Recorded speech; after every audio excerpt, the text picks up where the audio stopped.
you're lucky. Luck don't cover it, JB. You got an angel looking after you. Maybe it's something else. You will be the rider for as long as you live. In the presence of evil,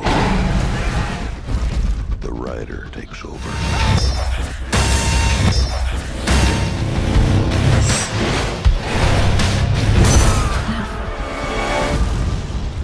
You all right? Yeah, I'm good. I feel like my skull's on fire, but I'm good.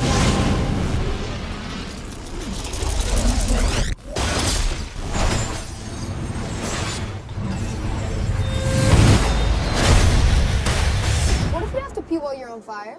Oh, it's awesome. Good day to you, and welcome back to the Cinema Schlock Society, the first of what I am confident will be many to come!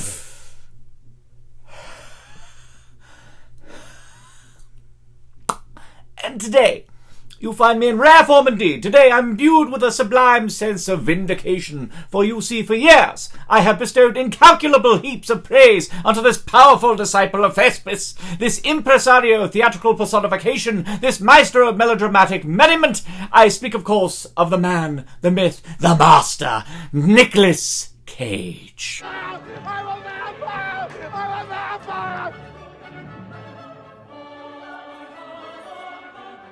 Because I was made for this sewer, baby, and I am the king! Hey, have you ever been dragged to the sidewalk and been until you pissed blood? Yes! Nicolas Cage, a man so convinced of his powers that he opted to forego with the surname of his illustrious, albeit in my humble opinion, overrated family, and break out on his own because he knew that deep down that his talent was far too abundant to be inhibited by his dubiously prestigious kin. Never has the world seen a man of such explosive vivacity! Never has the world seen the likes of a performer who goes for the jugular one way and then commence to go for it another way. How'd it get burned? How'd it get burned? How'd it get burned? I don't know! In the rare instance that the Academy Awards decided, hey, let's be dangerous and honor something that actually deserves to be honored and surprise no one by honoring him with his own golden butt plug that we call the Oscars. Yes, the Oscars can be used as a butt plug. I can confirm this. Can't say how, but you remember when many Oscars were stolen and ultimately recovered? They didn't find one of them, and they never will. And if you really want to be impressed, you should see where I hid that Grammy I stole from MC Hammer. A year since he earned his well-deserved golden suppository, Nicolas Cage has not lost a single modicum of momentum as he has ascended into the cultural stratosphere. So it was only natural that Marvel wanted to lap him up to play the quintessential Hell's Angel, Ghost Rider, in which he gave the performance so nice they cast him twice for the sequel, Ghost Rider, Spirit of Vengeance, where he was permitted to show us all that CGI overlay is a breeze, so long that you have Nicolas Cage providing the expressions.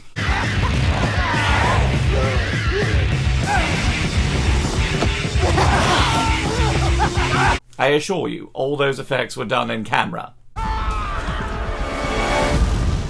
Cage had campaigned to play the role of Johnny Blaze, jellybean enthusiast with a penchant for getting lit, so to speak, even more so than our friend James.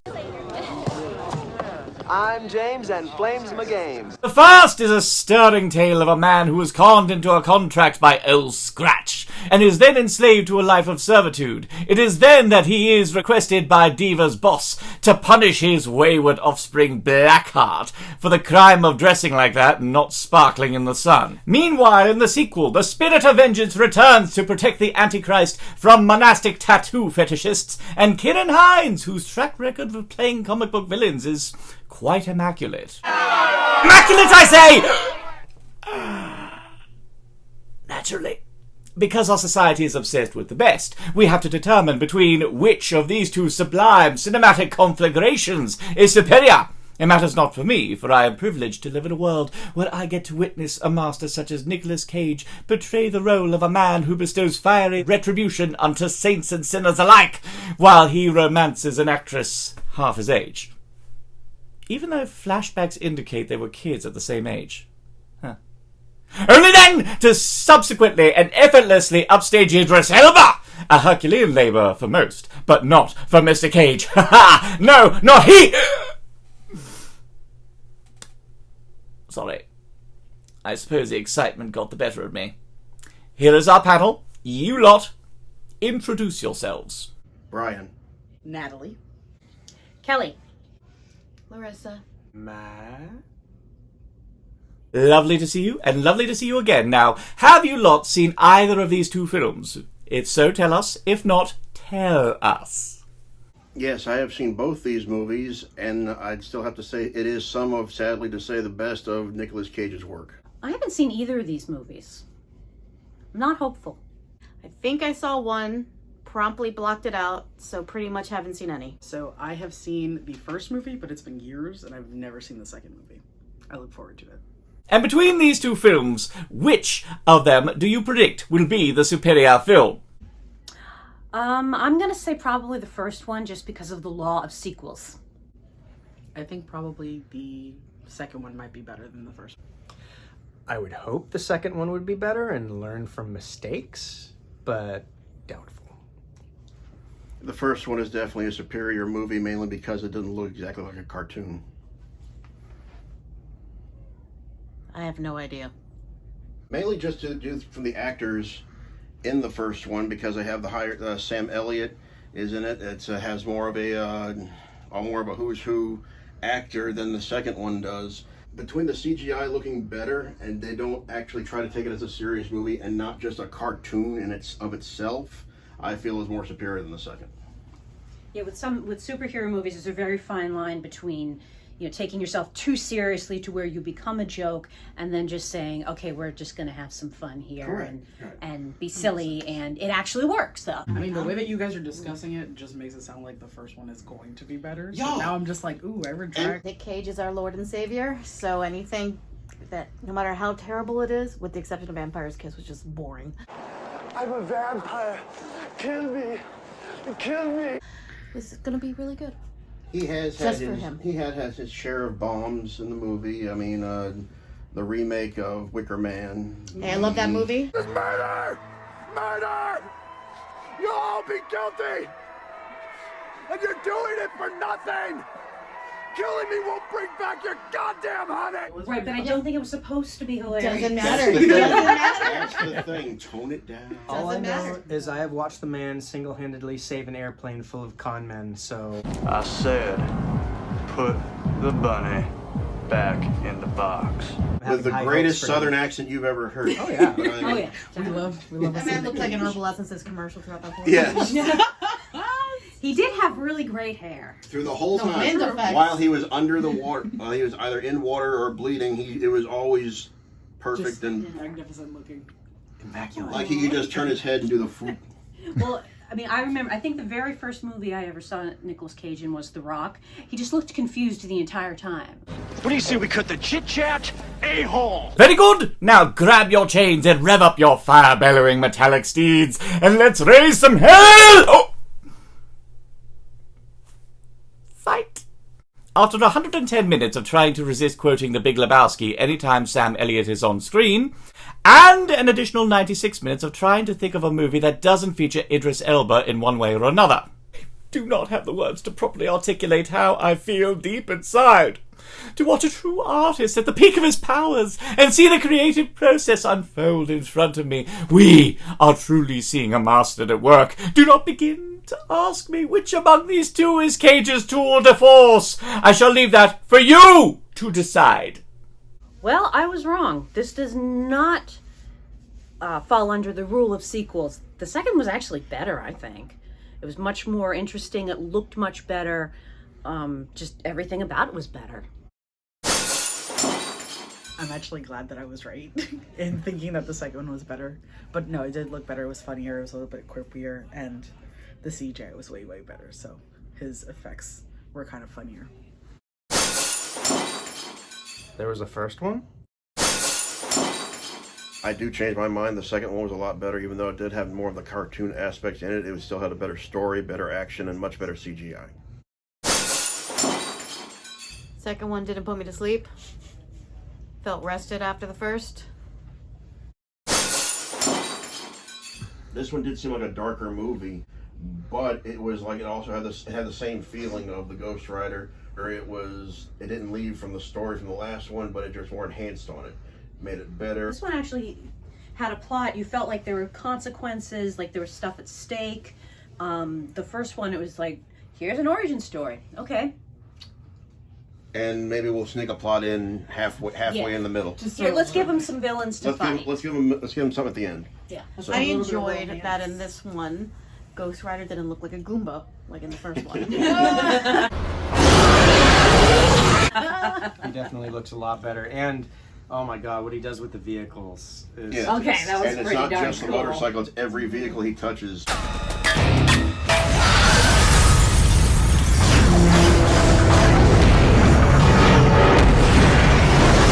Transformer powers. Yes, yes. His transformation was a little bit funnier than the first one. Oh yeah, So, A little I like hookier, seeing but him yeah. like act all unhinged. Scraping at the door! Scraping at the door! Didn't just act completely insane. Oh yeah. Gave me like Well, unhinged. That's just pure Cage. I felt like in the first one they said, "Don't be you," and the first one they said, "All right, And you live know life." what? Just run with it.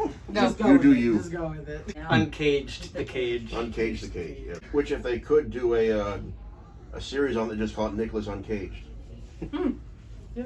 I'd watch. I'd watch that. Okay. They should have given those out, and like if they were going to have that in a movie theater again, just have the jelly beans in martini glasses as like an hors d'oeuvre or something, or as just something exactly. Here's your martini glass full of jelly beans. Yeah. I just wonder what happened to his girlfriend in the first one. It's just like, okay, see you later, fuck off, bye. I'm moving town. I mean, that's pretty much on par for superhero movies. Pretty much.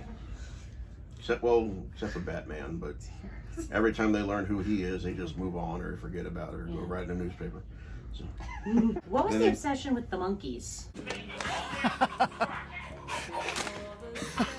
Because he wants to watch the howler monkeys. He wanted to watch the monkeys. I mean, and the The man karate liked monkeys. the man like monkeys. I don't know. He really did like the monkeys. It was a little bit weird.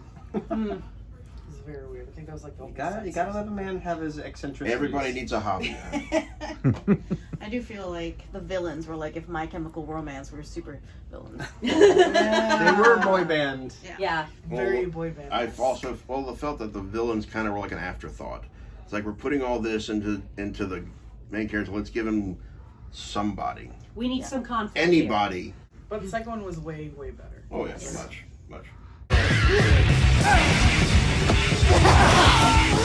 And with that, we have paid tribute to a god among men. I am but a flea to him. I consider myself no end fortunate to breathe the same oxygen on the same planet on which he dwells. Even beyond death, I shall forever worship Nicolas Cage, and I am willing to make that promise. Until then, I am the founder, and this is the Cinema Schlock.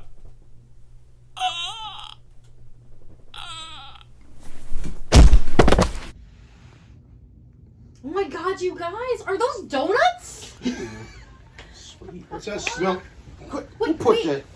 Get back here, you insufferable lot! Could this be the end of the founder? It can't be. I just came back and there's still so many more asylum films I've never seen. We haven't even delved into the films of Joe D'Amato, Godfrey Ho, and Luigi Cozzi. We never did find out who started the Founder Challenge. Oh, that was my mum. The bitch was trying to break my will so I could go back to submissively rubbing her feet and tell her she's desirable. Also, what happened to your brother? He's in the dining room on the table. How's he on the dining room table? What about the fajitas? Oh, ew. Thus is the fate of every cinephile who had a dream of promoting understanding to the cinematically declined. Never shall they learn the delights of Tammy and the T-Rex. Never shall they marvel at things. We marvel at a lot of things. Not things. The low-budget Canadian masterwork. Oh dear God, no. Alas, here I die. Please remember me as I was. A twisted, egocentric reprobate? If that was the me at my best, then I suppose yes. But most of all, remember, it takes a village to make a film, and no one sets out to make a bad film. dozens, many times thousands of people toil for months, sometimes years, to make a film, and they do it for the worst cause imaginable. Our entertainment. There are films where people sacrifice life and limb literally for us, and many times we coldly brush it off with pithy, holier-than-thou platitudes online, insulting their efforts. If I am to die imparting this one bit of wisdom to you, these filmmakers don't owe us a bloody fucking thing. If anything, we need to be more grateful for what these filmmakers do to distract us from this cesspool of a society that we shit out for ourselves. If a film doesn't tickle your fancy, no one wants to hear you, bitch. Just leave your rating on IMDb and move on to find something you do love.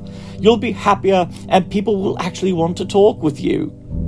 I've loved every movie I've shown here at the Cinema Schlock Society, and in lieu of their belly aching, my friends keep coming back because, good or bad, there's always a way you can enjoy a film.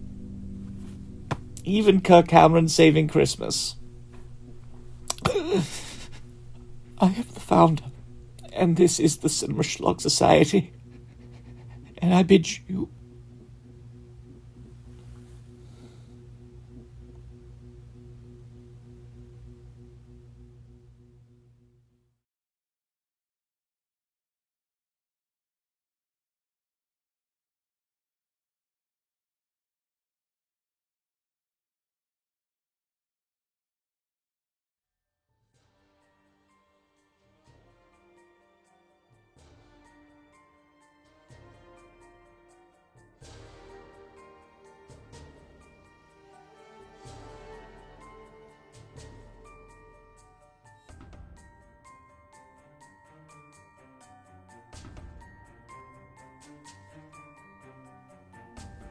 Fulci Argento Baba Cosi Carpenter Craven. May the horror gods resurrect this condemned man and make sure he's clean shaven. I live! Debatable. How is this possible? I just did an emotional speech. You're supposed to do those before you die. That's dying 101. Even car crash victims? No one said you had to be General Patton. I mean, who the devil are you, and why do I look like Bud the Chud? I am Ruby Tombsday, matriarch of the movie Macabre, and my links you shall find in the description. Oh shit, social media, I am in hell. Worse, you're still on Earth, and in Florida.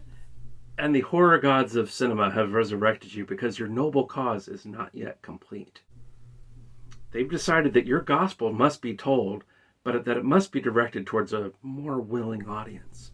They've decided you will found a new society. A new society? And what shall we call this one?